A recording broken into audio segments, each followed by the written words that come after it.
Hello mga lods! Ngayong hapon, nag-request yung mga kids ang kanilang paboritong chicken pastil ala Pachoy. Kaya dali-dali akong nagpunta ng palengke para bumili ng picho. Ang kilo ang binili ko para hindi bitin. Siyempre, ugasan muna natin para matanggal yung mga bad elements at mga anik-anik mga lods gamit ng aking malinis na kamay. Masimasin lang natin.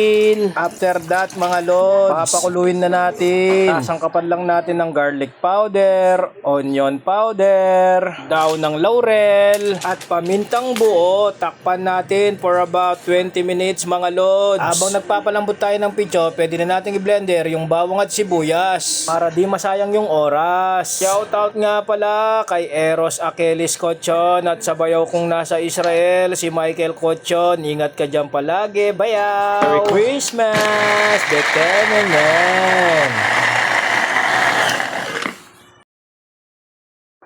Safe na yan mga lods, malambot na, anguin na natin.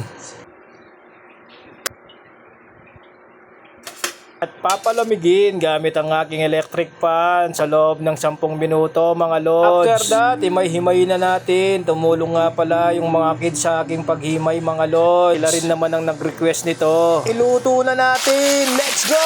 Una ko palang nilagay yung balat ng manok. Sinet aside ko kasi kanina yan para dumami yung mantika. After that again mga lods, pwede na natin ilagay yung bawang at sibuyas. Pinagsama ko na yan. Halu-haluin lang natin hanggang sa ito'y mag-golden brown mga lods. Safe na yan. Pwede na natin ilagay yung atswiti powder. Tansyahan na lang din yan mga lods.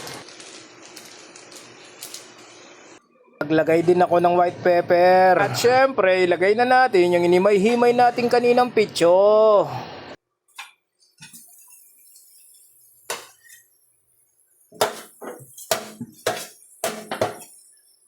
Halu-haluin lang natin para kumapit yung mga nilagay nating sangkap. Naglagay din pala ako ng oyster sauce dyan mga lods. Konting suka in case na hindi maubos, hindi mapapanis yan mga lods. Ginisa mix, paminta. Haluin lang natin ulit pagkatapos para magbalanse yung mga sangkap.